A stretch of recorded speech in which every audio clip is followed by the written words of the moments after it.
नमस्कार दोस्तों, मैं हूं आपका होस्ट सीए महेश गर्ग और आप सभी का स्वागत करता हूं मेरे YouTube channel regular legal updates में। अगर आप भी ये जानना चाहते हैं कि कोविड-19 की सिचुएशन को देखते हुए गवर्नमेंट ने जीएसटी रिटर्न्स फाइल करने की ड्यू डेट को बढ़ाया है या नहीं बढ़ाया है, लेट फीस माफ़ की है या नहीं माफ़ की है, तो ये वीडियो आप सभी के लिए है।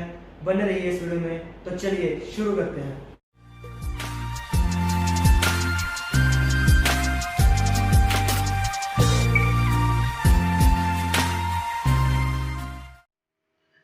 तो दोस्तों, ताकि हमारी इस वीडियो की ड्यूरेशन ज़्यादा लंबी ना हो जाए, इसलिए हम अपनी इस पूरी डिस्कशन को दो पार्ट्स में डिवाइड कर चलेंगे। पहले पार्ट में उन टैक्स पेयर्स के बारे में डिस्कस करेंगे जिन्होंने कंपोजिशन स्कीम को ऑप्ट नहीं किया हुआ है, यानी कि वो रेगुलर टैक्स पेयर्स हैं। और इसी वीडियो के दूसरे पार्ट में उन टैक्स पेयर्स के बारे में डिस्कशन करेंगे जिन्होंने कंपोजिशन स्कीम को ऑप्ट किया हुआ है, ताकि आप सभी लोग इस पूरी डिस्कशन को बड़ी आसानी से समझ सकें। इसलिए हमने एक चार्ट तैयार किया है। इस चार्ट का लिंक हम इस वीडियो के डिस्क्रिप्शन बॉक्स में डाल देंगे, ताकि आप सभी लोग इस चार्ट को डाउनलोड कर जो भी आपकी जीएसटी रिटर्न फाइल करनी रहती हैं उनको टाइमली फाइल कर सकें और अपनी लेट फीस को बचा सकें। तो दोस्तों, जैसे कि आप सभी लोग जानते ही होंगे कि जो नॉर्मल टैक्स पेयर्स हैं उनको जनरली दो तरह की रिटर्न फाइल करनी होती हैं, जीएसटीआर 3B और जीएसटीआर 1। जीएसटीआर 3B जो है वो एक समरी रिटर्न है जो सभी टैक्स पेयर्स को मंथली बेसिस पर ही फाइल करनी होती है, जबकि जो जीएसटीआर 1 है वो आउटवर्ड सप्लाईज की स्टेटमेंट होती है। जो स्मॉल टैक्स पेयर्स हैं वो इसे क्वार्टरली बेसिस पर भी फाइल कर सकते हैं, जबकि जो लार्ज टैक्स पेयर्स हैं उनको जीएसटीआर 1 भी मंथली बेसिस पर ही फाइल करनी पड़ती है। जैसे कि आप अपनी स्क्रीन पर देख पा रहे हैं कि सिर्फ मई 2020 के महीने को छोड़ दें तो गवर्नमेंट ने लार्ज टैक्स पेयर्स के लिए 3B की डेट्स में कहीं भी एक्सटेंशन नहीं की है। हालांकि अगर आप फरवरी, मार्च और अप्रैल महीने की 3B को 24 जून तक फाइल कर देते तो आपका कोई लेट फीस नहीं लगती। ओरिजिनल ड्यू डेट को और एक्सटेंडेड ड्यू डेट को सेम रखा है गवर्नमेंट ने, सिर्फ मई 2020 के महीने की ड्यू डेट 20/6 से बढ़ाकर 27/6 की गई है। यानी कि अगर आप मई महीने की जो जीएसटीआर 3B है वो 28 जून को फाइल करेंगे तो आपकी जो लेट फीस है वो एक दिन की काउंट होगी। जबकि अगर आप अपनी फरवरी 2020 की जीएसटीआर 3B 20 मार्च की जगह 25 जून को फाइल करेंगे, 1 जुलाई को फाइल करेंगे, तो जो लेट फीस लगेगी वो 21 मार्च 2020 से लेकर जब तक आप जीएसटीआर 3B फाइल नहीं करेंगे उस डेट तक की लगेगी। ये थी लास्ट टैक्स पेयर्स की डिस्कशन। अब हम स्मॉल टैक्स पेयर्स के बारे में डिस्कशन करते हैं जिनकी टर्नओवर 5 करोड़ तक की थी। और सबसे ज्यादा क्वेश्चन मुझसे ये भी पूछा जाता है कि जो 5 करोड़ की सेल है वो कौन से साल की देखनी है। आप जिस महीने की जीएसटीआर 3B फाइल कर रहे हैं उससे पिछले फाइनेंशियल ईयर की जो सेल है वो देखी जाती है। जैसे कि अगर आप फरवरी 2020 या मार्च 2020 की जीएसटीआर 3B फाइल करना चाह रहे हैं तो आपने जो 5 करोड़ की लिमिट देखनी है वो 31 मार्च 2019 तक की सेल की देखनी है।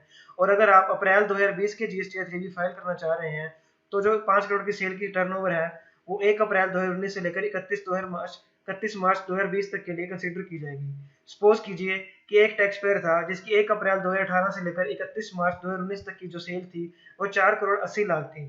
तो वो 19-20 की रिटर्न फाइल करते समय मार्च और फरवरी 2020 के महीने में स्मॉल टैक्स पेयर की कैटेगरी में आएगा। और मान लीजिए उसी टैक्स पेयर की 1 अप्रैल 2019 से लेकर 31 मार्च 2020 तक की जो सेल थी वो 6 करोड़ की हो गई, तो अब वो अप्रैल से लेकर अगस्त तक लास्ट टैक्स पेयर की कैटेगरी में आएगा।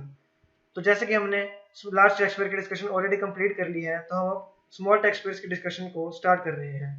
स्मॉल टैक्स पेयर फरवरी, मार्च, अप्रैल, मई, जून और जुलाई और अगस्त 2020 के टैक्स पीरियड के लिए उनको कुछ रिलीफ दिए गए हैं। उनकी ओरिजिनल ड्यू डेट को सेम ही रखा गया है। सिर्फ अगस्त 2020 की जो ओरिजिनल ड्यू डेट है वो 22 सितंबर से बढ़ाकर 1/10 कर दी गई है जो ग्रुप ए स्टेट्स में फॉल कर रहे हैं टैक्स पेयर्स। और जो tax payers group B states में फॉल कर रहे हैं उनकी डेट को 24/9 से बढ़ाकर 3/10 कर दिया गया है। यानी कि अगर अगस्त 2020 की GSTR 3B return small tax payers 22/9 की बजाय 5 अक्टूबर को भरेंगे तो सिर्फ 4 दिन की लेट फीस लगेगी। जबकि फरवरी 2020 से लेकर जुलाई 2020 तक किसी भी महीने में गवर्नमेंट ने ड्यू डेट को एक्सटेंड नहीं किया है, हालांकि लेट फीस का वेवर दिया है, यानी कि लेट फीस को माफ किया गया है। अगर आप फरवरी 2020 की रिटर्न 30/6 तक भर देंगे, चाहे आप ग्रुप ए स्टेट में फॉल कर रहे हैं चाहे ग्रुप बी स्टेट में फॉल कर रहे हैं, तो किसी भी प्रकार की कोई लेट फीस आपसे नहीं चार्ज की जाएगी। और अगर आप मार्च 2020 की रिटर्न फाइल कर रहे हैं ग्रुप ए स्टेट्स के लिए 3 जुलाई, अप्रैल के लिए ग्रुप ए स्टेट्स के लिए 6 जुलाई, मई के लिए ग्रुप ए स्टेट्स के लिए 11 सितंबर, जून के लिए ग्रुप ए स्टेट्स के लिए 23 सितंबर, जुलाई के लिए ग्रुप ए स्टेट्स के लिए 27 सितंबर की डेट दी गई है। ऐसे ही 5 जुलाई मार्च की ग्रुप बी की, 9 जुलाई अप्रैल की ग्रुप बी स्टेट्स की, 15 सितंबर मई 2020 की ग्रुप बी की, 25 सितंबर ग्रुप बी के स्टेट्स की जो जून 2020 के लिए, और 29 सितंबर जुलाई 2020 की ग्रुप बी के स्टेट्स के लिए। अगर इन डेट्स तक आप अपनी जीएसटी 3B फाइल नहीं करेंगे तो जो लेट फीस है वो ओरिजिनल ड्यू डेट से लगेगी। क्योंकि अगस्त महीने की ओरिजिनल ड्यू डेट एक्सटेंड हो गई है तो इस अगस्त 2020 की जो लेट फीस लगेगी वो इन डेट से लगेगी, ना कि 23 सितंबर और 24 सितंबर से। ग्रुप पे स्टेट्स कौन कौन से हैं ये हमने यहाँ पर दिया है, और ग्रुप बी स्टेट्स कौन कौन से हैं वो हमने यहाँ पर प्रोवाइड कर दी है उसकी लिस्ट। और इसी तरीके का रिलीफ जीएसटीआर 1 में भी दिया गया है। गवर्नमेंट ने जीएसटीआर 1 की ओरिजिनल ड्यू डेट और एक्सटेंडेड ड्यू डेट में कोई फर्क नहीं डाला है, यानी कि ड्यू डेट किसी भी महीने की एक्सटेंड नहीं की गई है। हालांकि लेट फीस का वेवर किया गया है। जो tax pairs monthly GSTR file कर रहे हैं वो अगर मार्च की जीएसटीआर 1 10 जुलाई तक, अप्रैल की 24 जुलाई तक, मई की 28 जुलाई तक, जून की 5 अगस्त तक, जुलाई की 11 अगस्त तक, अगस्त की 11 सितंबर तक फाइल कर देते हैं तो उनसे किसी भी प्रकार की कोई लेट फीस नहीं चार्ज की जाएगी। जो tax payers quarterly GST return file करते हैं उनकी जनवरी टू मार्च ओरिजिनल ड्यू डेट फाइल करने की 30 चार्ज थी, लेकिन अगर वो 17 जुलाई तक भी वो रिटर्न जीएसटी 1 को फाइल कर देंगे तो उनसे किसी भी प्रकार की कोई लेट फीस नहीं ली जाएगी।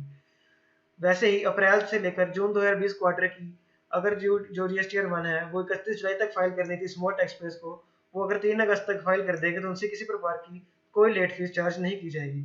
यहाँ पे एक पॉइंट बहुत ही इंटरेस्टिंग है, जो क्वार्टरली टैक्स पेयर्स हैं उनसे जो अप्रैल से जून क्वार्टर की जीएसटी 1 है वो 3 अगस्त तक फाइल करने के लिए कही गई है, जबकि जो मंथली जीएसटी 1 फाइल करते हैं यानी कि वो लास्ट टैक्स पेयर होते हैं उनके जून 2020 की जो जीएसटीआर 1 है उनको 5 अगस्त 2020 तक भरने का टाइम दिया गया है, यानी कि उनको लास्ट टैक्स पेयर को 2 दिन ज्यादा दिए गए हैं, जो कि मेरे समझ के बिल्कुल बाहर है।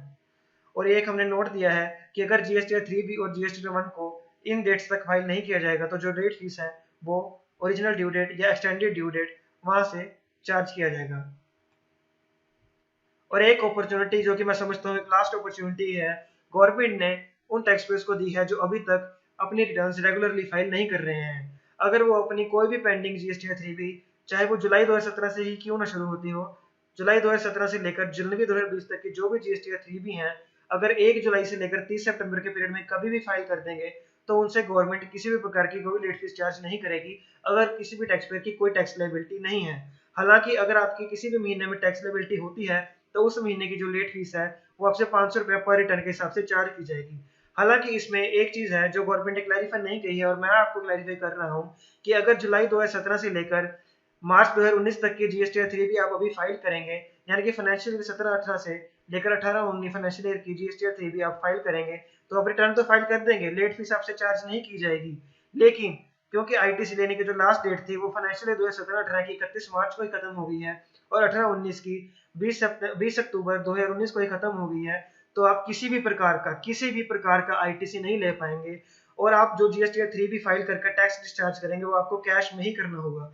अगर आप ऐसा नहीं करते हैं और आईटीसी क्लेम कर लेते हैं तो 101% आपको गवर्नमेंट के द्वारा नोटिस इशू किया जाएगा जिसमें आपको उस आईटीसी को रिवर्स करने के लिए विद इंटरेस्ट कहा जाएगा। तो आप लेट फीस तो बचा लेंगे, लेकिन ये आपको ध्यान में रखना होगा कि क्या आप आईटीसी को गंवाना चाहते हैं या नहीं गंवाना चाहते हैं। और इसी के साथ हमारा पार्ट 1 की डिस्कशन खत्म होती है। और अगर आपको मेरा ये वीडियो अच्छा लगा और आप चाहते हैं कि मैं फ्यूचर में भी ऐसी वीडियोस बनाता रहूं तो हमारे इस चैनल को सब्सक्राइब करें, इस वीडियो को लाइक करें, ज्यादा से ज्यादा लोगों को शेयर करें। जो सेकंड पार्ट है इस वीडियो का कंपोजिशन टैक्स पेयर्स के लिए उसको भी आपके साथ जल्दी शेयर किया जाएगा। धन्यवाद।